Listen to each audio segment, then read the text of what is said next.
Welcome aboard the Athletics Can't Wait Jets podcast, your nonstop shop for all things Jets with Tim McMaster, Zack Rosenblatt, and Marissa Dunn. Can't wait! For the second straight year, Zack has a story digging into the Jets organization, flushing out the dysfunction that helped to tear down the 2023 season. That story out on The Athletic. We're going to dive into it here on the Can't Wait podcast. Thanks for joining us. Thrilled to have you here on YouTube or wherever you're joining us. It's Tim McMaster here along with Zack Rosenblatt and Marissa Dunn. We're going to get to that story, and you should read it. And if you haven't joined The Athletic yet, you should for $2 a month for 12 months. Go to theathletic.com/can't wait. Get that out of the way if you want to read along while we talk about the story. Zack, before we get to that story, though, a few other things to talk about. One being you're not at home right now. So let's talk about that. You're in Mobile, Alabama. You're at the Senior Bowl, and there's Jets news there because Jeff Ulbrich is coaching one of the teams, and he's a guy who wants to get a head coaching job in this league. He wasn't mentioned in your story because the defense was great all year. But how is it down there in Mobile? What are you up to there? Yeah, this is actually my first Senior Bowl I covered. I wasn't even actually planning on coming down here. I was obviously working on this story, which was a reason why. But when I heard Ulbrich was going to be coaching, I figured it was a good chance to come out here and see how he looks as a head coach, kind of thing. I mean, it's not like a full experience of that, but it's a good opportunity for him. And he has an interesting backstory with it because when he was a player coming out of University of Hawaii, so not like a big school, he played in the Senior Bowl. And when we talked to him, he was telling us all these cool stories about. He was coached by Marty Schottenheimer, and I think the defensive coordinator was Gunther Cunningham, I believe the last name was. And he told the story about he's make sure you got to do something that makes you get noticed because nobody's gonna notice a little linebacker from Hawaii. So he lines up, and Sean Alexander of all people is the running back on the opposite side, and he lays him out. He makes sure to lay him out, and then everybody notices Jeff Ulbrich, and he's so he remembered that. Now he's it's a full circle thing because he's coaching it, and he talked about how his coaching career started because. However long ago, he came here without knowing anybody, trying to find a coaching job after his playing career ended. And he met Pete Carroll, and then Pete Carroll kind of started him on his journey. He brought him on as a coaching intern, and that kind of started his journey. And yeah, so Ulbrich, he's even with the Jets fan base, he's kind of built himself up. Because you remember the first year, they did not like him. I think in the beginning of the second year, especially when you had the Quinnen Williams stuff and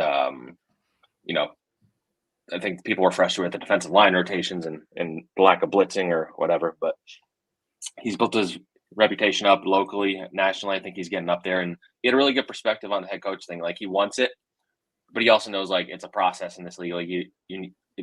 First people start talking about your name, then you start getting interviews, and then you're a guy that has a real shot at it kind of thing. And he's kind of he's a defensive coordinator for a team that hasn't won games or made the playoffs. So it hasn't happened for him yet, but I do think he's head coaching material. I think a lot of people in that locker room do. I think Robert Saleh has said he thinks he deserves to be a head coach. I don't know when that'll happen. I think they need to have a good year this year, and then they really start. And if they're top 10 defense for a third straight year, I don't see any chance he does not get interviews because that would just be crazy to me if he didn't. Yeah, it was. It's interesting watching him in this environment in a different kind of role because, as he said, even just being a head coach of the Senior Bowl, you realize all the little things that pop up that you have to deal with beyond just coaching. Because when you're a defensive coordinator, you don't have to deal with the defense and calling plays for the defense. But when you're the head coach, you have to deal with player issues, family stuff, and everything going on top of he is a Jets coach still, and he probably has to in his back of his mind be evaluating these guys too. The other news today, beyond the story, is Rex Hogan, longtime member of the front office, assistant GM, leaving the Jets team, letting him go. He can go search for other opportunities. Obviously bad timing, Zack, but this is an interesting move for the Jets. They're making little moves here and there, and this one pops up today. Yeah. So from what I understand, it's been in the works for a couple weeks. So it's not like they just decided today. I think they were trying to come up with a way to mutually part with him because I think he is, Joe Douglas and him have a close relationship. He's been a key decision maker here. They decided to move on. I think, early enough or at the end of the season, I think I reported about how there was going to be some staff changes. It wasn't only necessarily coaching staff. I didn't know it would be an assistant GM. That's a pretty high up role, but they moved on from Taylor Embry. I guess we haven't talked really since they made some coaching staff changes too. Moved on from Taylor Embry at running backs coach. He's getting replaced by Tony Dews from the Titans, which I think is a good hire. Coach Derrick Henry for a while.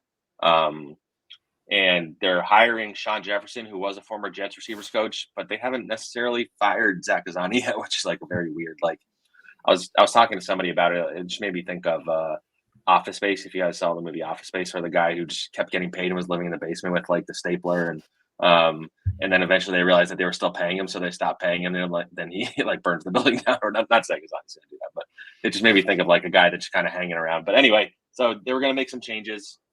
And I didn't think any of them were going to be significant. I don't think this qualifies as significant. It is notable.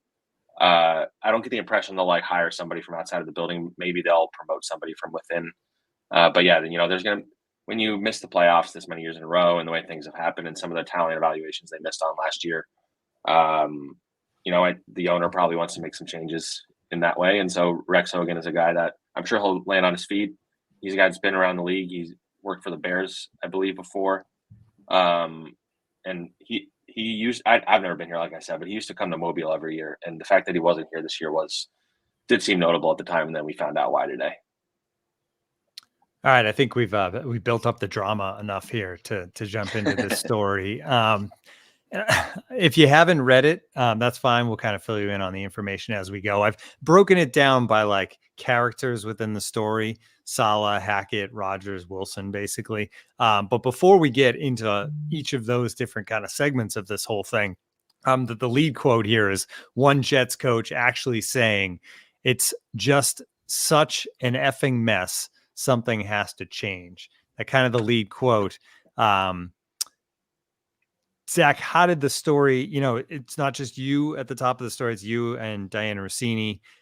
Just talk about the process of putting this together, because I know these stories come out, and if they're negative towards a team, you basically get split, right? As far as the reaction from the fan base, it's half the fan base understandably kind of felt that way, and they're like, oh, this proves that what we kind of thought was right. The other half hates you and says you're making it all up. But the fact is, between the two of you, you have 30 sources. And 6 months of reporting, correct? And 6 months. Yeah. It's not like you started this when the season ended. Yeah. This has been, you've been digging into this as it unfolded throughout the season. But so just give us kind of I know you can't really give a look behind the curtain, but just kind of an explanation of the process. Yeah, it's kind of like last year. I think we did a similar pod about the story I wrote about LaFleur and Zach Wilson's like relationship disintegrating. It's not something that comes together within a couple weeks, a couple days, or anything like that. It's over the course of the season. I'm taking notes. I'm hearing things. I'm putting in the back of my mind. I'm following back up on things. People go out of the way to tell you things sometimes. And I think it got louder and louder as the season went on, as the dysfunction got worse. And as you saw in the story, like things with Robert Saleh and things with Nathaniel Hackett in particular were the loudest. And, at a certain point, like when there's a large number of people in a building, you're hearing stuff either through the grapevine or directly, and then you follow up with people and all that. And then you keep asking around and the story kind of forms. And, we check in with a lot of people involved in the story, including them, check in with the Jets. And that's kind of how it all comes together. Dianna and I, she started working with The Athletic in like September. If you remember, it was right after Rodgers got hurt, I believe, is when we had the report about Rodgers not liking cut blocks. And so Dianna and I really started we developed a relationship, like a friendship, I should say. At that point, but I didn't really know her before she joined The Athletic. And we both started just working with each other and following what was going on with the Jets. We would check in with each other, like, hey, I heard this. What are you hearing? And then she would check with, certain sources and all that stuff. And so that's kind of what the best I can give behind the scenes. I to your point, I know there's a lot of people that are skeptical, especially when it's something like this. And people are all, focused on the timing of it. Like, why'd you do it now? Like, why'd you wait until this? It's not that we waited until a certain time. Everything had to be vetted. We had to run things by the notable parties in the story.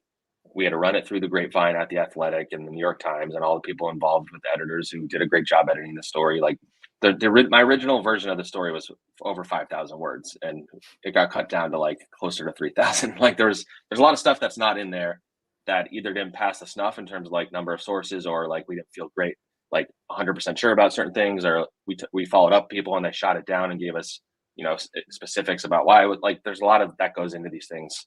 It's not an overnight thing. We didn't just, okay, we're going to drop this on a certain day to make them look the worst. So no, it's just the kind of the timing of it. And it's the off season. As time has gone on, we've heard more things. Like one of the main things I think we're going to talk about when we get to the Hackett part of it is about what they've been telling like other coaches that Saleh has been talking to. And that was a thing that we learned pretty recently, because obviously that happened after the season. So as you hear more stuff, you have to get that thing vetted. And so it kind of kept getting pushed back. It wasn't originally going to be this late. And so that's where we're at. I mean, that's the best I can explain. I hope that explains, kind of the behind the scenes part of it without getting too into the weeds. But yeah. No, I think that's great. And it does explain it. People are getting complimented in our comment section here on the podcast, that more of a positive outlook on you than maybe in the Twitter sphere, where people tend to go the other way sometimes. All right, let's get into this. Let's start with Saleh, and we'll start with the big picture, which we go back to first game, Monday Night Football, prime time. Aaron Rodgers carrying the flag out onto the field, all that. Then four plays in, obviously injured, season over. And then at that point, I think from a fan perspective, the outlook was, all right, we were hoping to go to a Super Bowl, but can we still make the playoffs? What can we do? But from your story, the outlook, at least in some parts of the coaching staff and this team was, or the front office, not the players, but was 7 wins would be great. Let's get to 7 wins, which is just mind-boggling when you look at what other teams did with injuries during this same season. And we keep going back to like the Cleveland Browns, but like the Cleveland Browns to win 12 games, to, make it to the playoffs and play as well as they did other teams. And for the Jets at week 1, at least in some circles, to be thinking we just need 7 wins to survive is crazy. Yeah. It's definitely a jarring thing, especially when we heard it, they had to like adjust the bar. And look, I get being like even realistic to a degree, but you also, that defeatist mentality is not something I think fans are going to appreciate very much. And it's kind of like I don't even think it's that big of a deal if a coach feels that way privately, but for like the organization to decide like, look, we just need to get through the season, get to 7 wins. Rodgers come back, play some young guys, get them experience. Like I think it became clear, like even if they didn't say it to the players, which I don't think they did. Especially for that defense, how good it was. You had these guys playing at a very high level. You have Garrett Wilson, who feels like, some years of his career being wasted away because there's so many issues on offense, and they had to suffer through basically an identical season last year to a lot of degree. So I don't think that is something that necessarily went over well. I blanked where I was going to go next, but I think that if you remember when we went into last offseason, like the big topic was like, who are they going to get at quarterback? This front office and this coach staff knows they need to get the right quarterback, because if they don't and they miss the playoffs, everybody's gone. And so what happened is Rodgers goes down and they pretty much got a mulligan, not immediately. Obviously, they didn't get the endorsement till later in the year, but I think they felt like they were going to get a mulligan. And so they decided to start planning for the next year, essentially, which, they're probably not the first team to do something like that, but they had a very unique situation here where they lost the guy that they built their entire team around, especially the offense, the structure, the play calling, all of it. They said, it's all Rodgers. It's Rodgers' show. We're not going to worry about the backup quarterback. We have Rodgers. He's going to take us to the promised land. 4 plays in, he's gone. And they left scrambling, and they had all season to figure it out. And it took them until that Texans game to really like figure out how the offense can look without necessarily Rodgers in there. And I'm not like papering over how the offensive line issues, that obviously was a thing, but I made this point in the story. Look, 13 offensive line combinations, 17 games, you're not going to win like that no matter who you are. But also the offensive line was not looking good before all those injuries. Like in training camp, they were getting absolutely destroyed the entire camp. They went into the season banking on Dwayne Brown and Mekhi Becton as your tackles like that. These are things that the Jets chose to do, and they had to pay the consequences for that ultimately. So, the defeatist attitude, it's not only Robert Saleh, but a big part of it was, him being essentially, and this is in there too, being being essentially like, what do you expect me to do? Like, I lost Aaron Rodgers. Like, I don't know what to do. And he did, and he researched those facts. You know, in the story, he talked about, he looked at basically great coaches around the NFL and researched what their records were with backup quarterbacks, and found that they all basically have, you know, from McVay to Belichick to whoever, they all have losing records when they didn't have their starting quarterback, which, yeah, that makes sense. But like, to do that research is like, you're just looking for, it seems like he was looking for excuses, and it seems like the season was filled with a lot of excuses. Yeah, and that's something we've been talking about on this podcast all season. I went on Will Parkinson's podcast pretty recently and talked about it. The excuse making was like obvious to anyone who was following the Jets, like every press conference, and like it was always something. And whether it was on the record or things that you hear when you talk to people, like this was stuff that was happening behind the scenes where it was just excuses. And it all starts with the Rodgers thing. But like, again, like we don't need to keep using the same examples, but like the Browns, the Vikings, all these teams went to backups and they were still competitive and in the playoff contention at the end of the season. Yeah, the Bengals. So ultimately, like, you know, I keep referencing this to people I've talked to. So Sheil Kapadia, even when he was at the Athletic, he did it, but he does at the Ringer still. Every year he does like 8 rules for hiring a new head coach. And if you just go through it, like a lot of it's like excuse making has no place. Like it's, you know, if your team's not executing, it's on the coaches. It's not necessarily on the players. Like it's your job to get them ready. Like all the stuff, and then it's all he's going point, and I can't help but think like all that stuff is describing exactly the problem the Jets have. It's like it's the excuses. It's saying it's execution. It's not coaching. It's what this, not even just Saleh, like Hackett, and there's other people that need to go to the podium. And whether you believe it or not, you need to be like, look, I'm the head coach of this team. I'm the offensive coordinator of this team. I'm the quarterback for this team. This is on me. I need to be better. I need to figure out a better way to put these guys in position to succeed. And instead, what you saw, and the fans saw it, and they all got very frustrated with it, was blaming, you know, the offensive line, blaming the receivers, whatever it is, blaming the officials, acting like everything was hunky-dory when it wasn't. Like that's kind of like the pervasive like excuse making is just not like, doesn't have a place in a winning culture. And I think there are many people in that building who agree with that. And I wonder if there's going to be some self-reflection this offseason. And I know I think there already was even before this came out, but I do just wonder like what the reaction is to this as they go forward. The other part of the Saleh equation that just doesn't look great is the paranoia. I think you used that word, but you talked about the Texans game, and of course we go back to that week, that situation where Zack Wilson was not supposed to play again during the season, right? But then they decide to go back and ask him, and you write this all into the story, which was previous reporting from you and Dianna as well. Basically, they told him he wasn't going to play again, and then when they went back to him, I mean, in honest, his thought process, when they've already said we're going to trade you in the offseason, was some reluctance, like, well, then why am I going to bother going out here and playing when I could also get hurt, and by the way, he did the next week, but he plays great against the Texans. That story leaks, and that really gets to Saleh. And it's interesting because the public Saleh we see, I feel like that persona wouldn't worry about something like this. But behind closed doors, according to the story, he has a meeting where he's actually like asking who the leak was, and like, to let, you know, if you were the leak, let me know, it'll be okay. Is that a fair kind of recap of that? Yeah, section? kind of like, yeah, it's like talking to like your kid when they've done something wrong, and it's like, look, I won't be mad. I just need you to admit that like you did this kind of thing, and you won't be grounded. Or like if you have, like I have 3 brothers, like we definitely had that talk with my parents, I'm sure, in my life.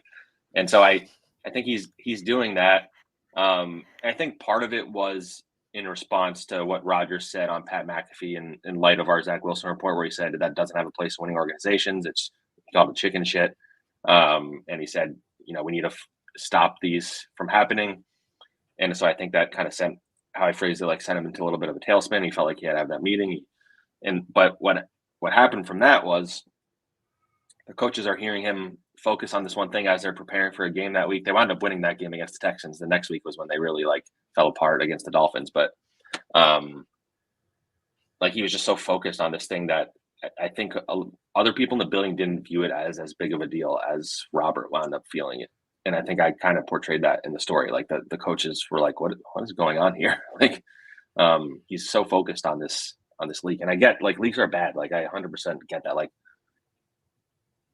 my job is like when I'm reporting on this team and when I hear leaks, like I have to vet them to make sure they're accurate and all that stuff. But like it's not my job to like coddle the franchise either. So I get like that they don't like the stuff getting out, information, opinions, people on a staff saying negative things about him. Like I totally get all of that. Or the Zack Wilson thing, the way it happened and all that stuff. But I think the response to it, and when you write a story like this, as you're writing it, you do want, because aggregation is such a thing now. Like anytime I write a story, it's in the back of my mind. Anytime we do this podcast, and it's in the back of my mind. Like what's going to be aggregated that I wrote in here? What's going to be aggregated that I talked about? And I had like a pretty good idea of the things that would, but the number one thing has been the cell phone thing. Robert Saleh threatening to take the phones. Like it's been aggregated everywhere. I didn't think that would be the number one thing. Story. It goes right the NHL this season with the Columbus Blue Jackets and the story of the coach asking to see players' cell phones, and he got fired before the season started. Like people love a good cell phone story. Yeah. Well, and like the paranoia thing just adds to it. Like just the reaction. I think it's just very, yeah.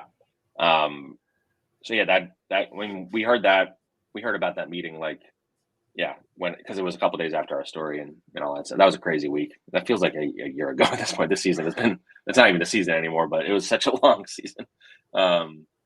But yeah, so I think that's been the biggest thing that people have taken away from it. But ultimately, like, again, the whole thesis of this story is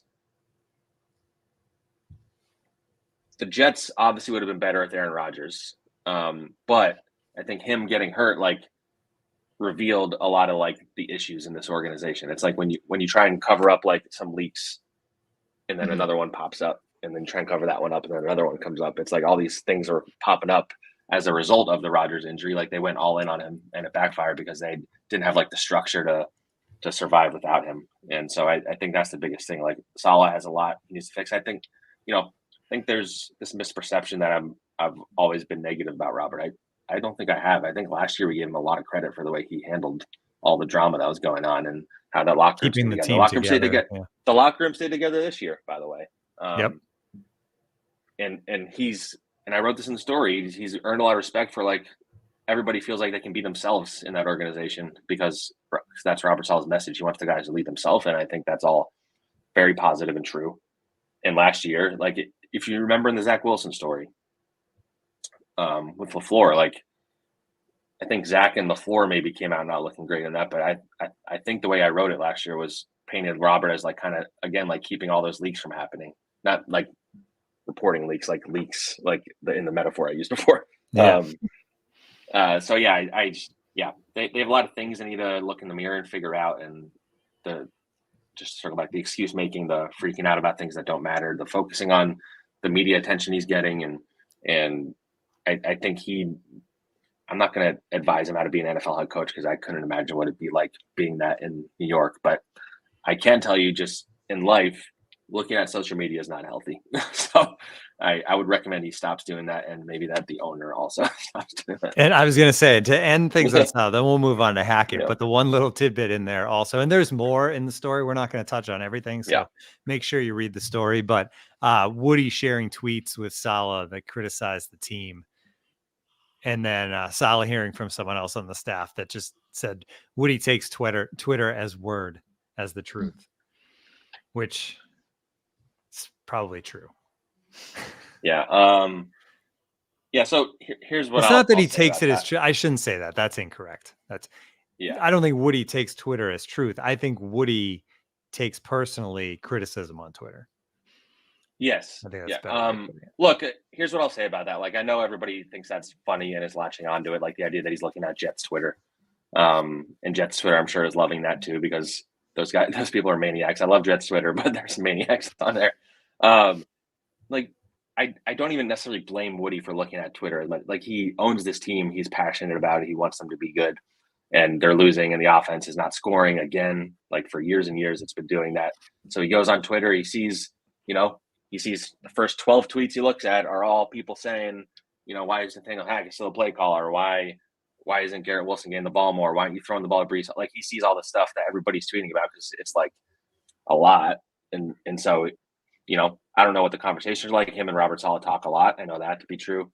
And so, he has every right to like go to Robert and be like, why aren't we doing this as the owner of the team?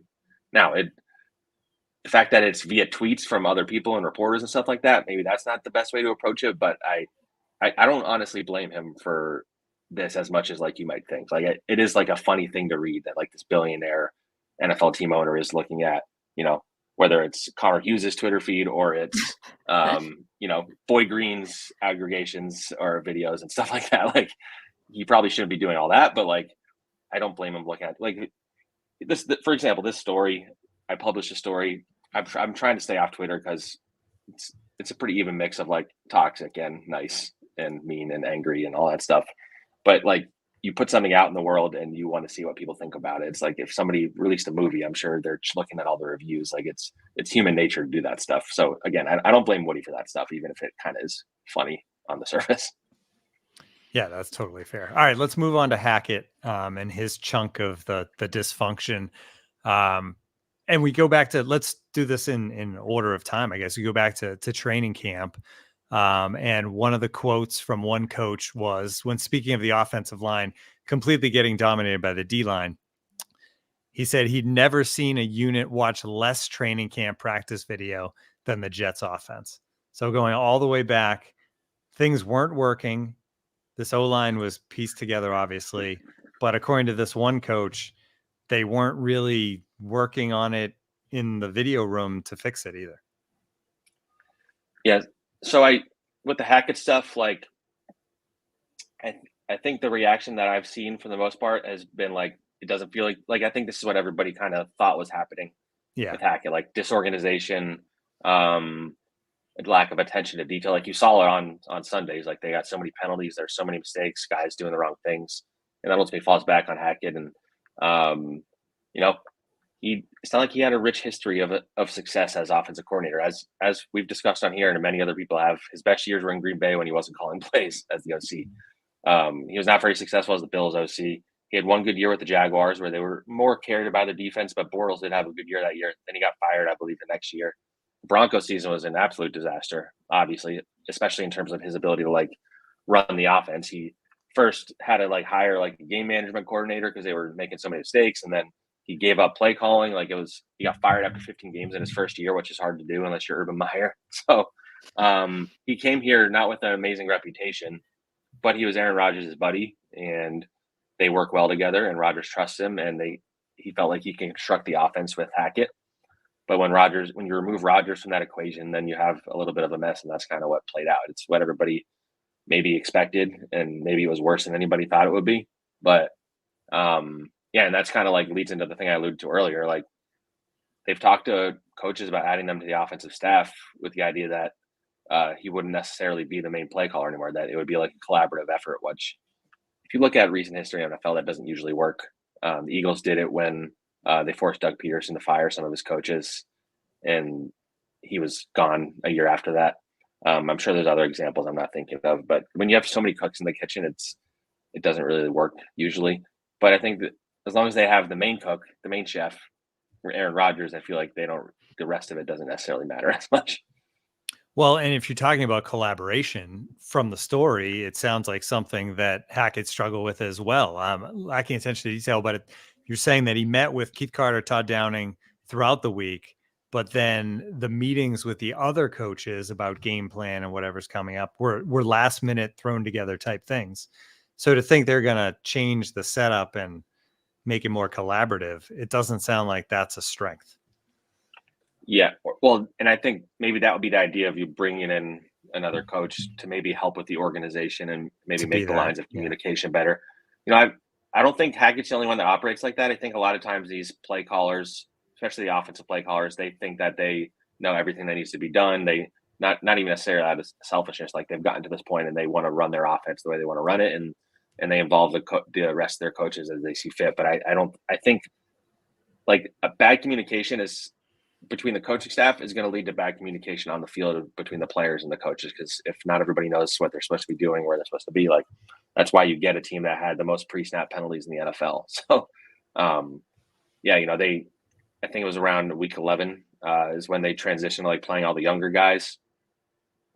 And then you saw the mistakes get even worse. And so like there's something there. Like they need to figure something out in terms of the way they approach coaching and play calling offense. And I think it starts with Hackett.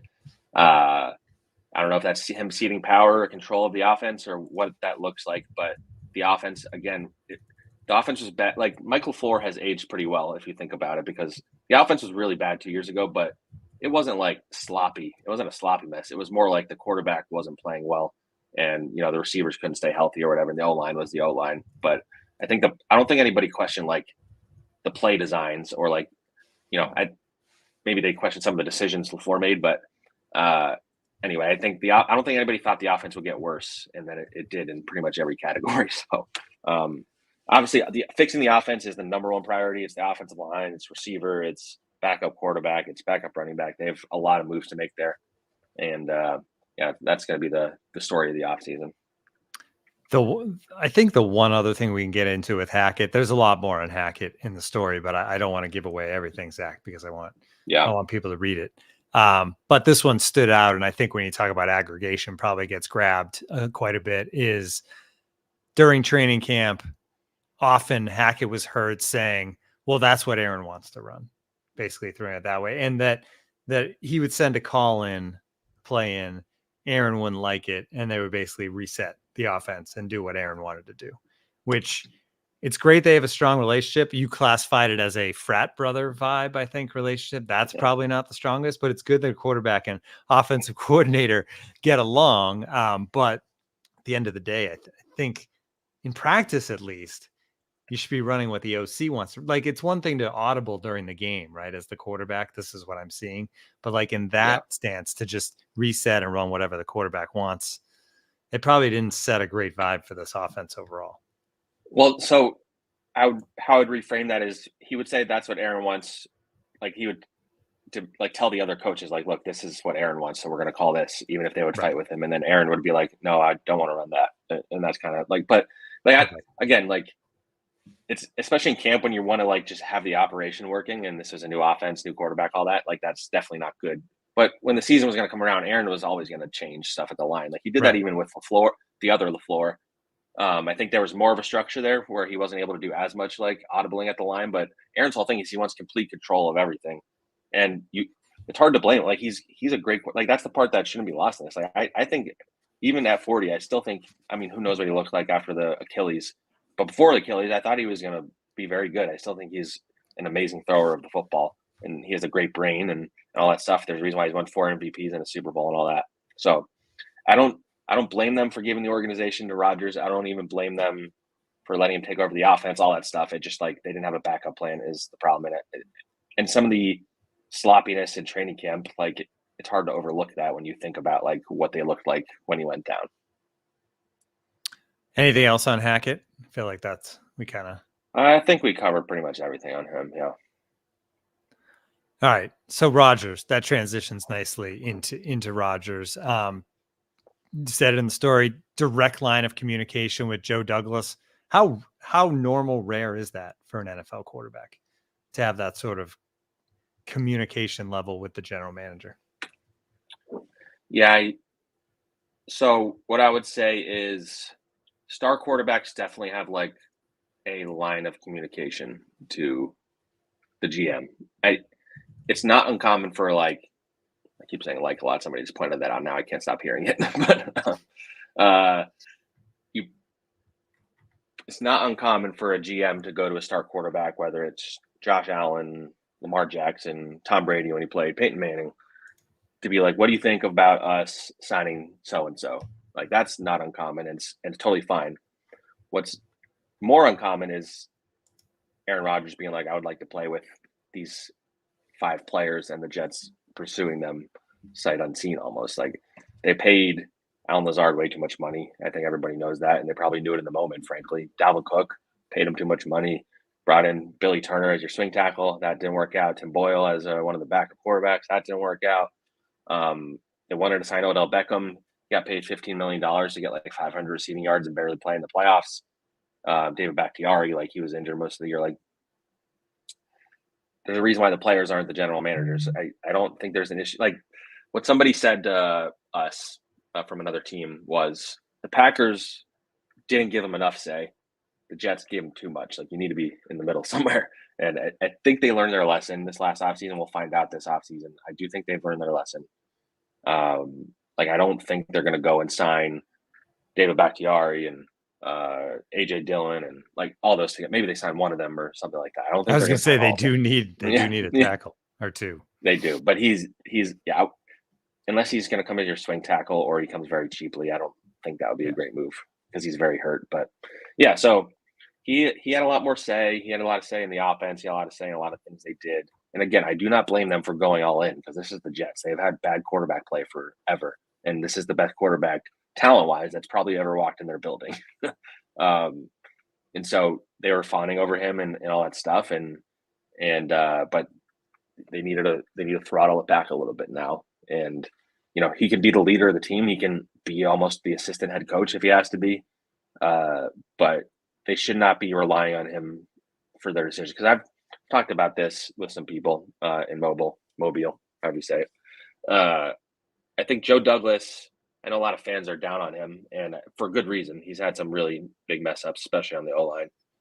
I think he got away from his principles this offseason. I think usually, even if you don't like how the moves worked out or things like that, you could go back and look at the first, if you look at 2021, 2022, not as much 2023, like most of his moves that he did, like logically made sense, even if they didn't work out. This offseason, he kind of threw logic out the window a little bit and went away from the principles of building the O-line and not overspending on positions that aren't important positions. And he overspent on a receiver. Not that that's not important, but he overspent on a receiver that is at best probably a third receiver when he's at his best anyway. Overpaid the running back, all that stuff. Like this is not stuff that the Joe Douglas that worked for the Eagles, worked for the Ravens would have done. And so it's he knows he's on the hot seat. Robert Saleh knows he's on the hot seat, but this is a make or break offseason for Joe Douglas. He needs to hit on every single thing. In the 2022 offseason, he did hit on everything. That's probably why everybody still has their jobs, because that 2022 draft class, by the way, Jermaine Johnson added to the Pro Bowl. So now you have two Pro Bowlers already from that class, a two-time All-Pro in Sauce Gardner, a future Pro Bowler in Garrett Wilson and Breece Hall. Just like an unreal draft. Like those don't come around like ever. Like those are 4 stars. And so that saved him in a lot of ways. He like has the core of like great talent, which attracted Rodgers here in the first place. So he's had a lot of good and a lot of bad, and a lot of like, okay, I get it. And if he has another bad offseason, everybody's gone. So the pressure is on him and he knows it. And the quote from one, which I probably should have led with, the quote from one league official in the story was, Rodgers isn't the assistant GM. Douglas is the assistant GM. And obviously when other officials in the league get talking, they like to have some fun, but that's a telling quote that's how someone kind of viewed the situation. All right. Some other stuff about Rodgers during the season and certainly during training camp, but I think it was kind of left out there throughout the season that there was this great relationship between Rodgers and Wilson, big brother type thing. And that Wilson really was able to learn a lot from him. And it sounds like that was the case early on through training camp, but then things changed once the injury happened to the point where Wilson really didn't have much contact with Rodgers, which I don't think any of us thought was going on. Yeah. It's like a complicated thing. But yeah, ultimately, obviously the plan was for Zack to sit like we've talked about that so many times now. The plan was for him to sit behind Aaron for the year. Aaron gets hurt. He flies out to Malibu. All of a sudden he's not really readily available. Maybe Zack wasn't FaceTiming him. I know that's like his whole thing. You have to FaceTime me. But yeah, what Zach Wilson told people in the building, coaches and teammates is that, this is later in the season when I heard this. It's not after the season. It was during the season when I heard this. He told people that, like, I was under the impression I was going to have a direct line to him, and I that was not the case, and he felt like kind of left out on an island by him, I think. So I think Aaron still had some love for Zack by the end of the year, and I don't even think necessarily that Zack doesn't like Aaron anymore. I just think their relationship was not what it started at. I would say like they kind of like when you have a close friend in college, and then you graduate from college, and everybody moves away, and it's harder to keep in touch with them. Maybe that's what happened here. Like Rodgers moved to Malibu. He did come back to the building, and I don't know if that helped their relationship or not. I don't get the impression it necessarily did, like fully.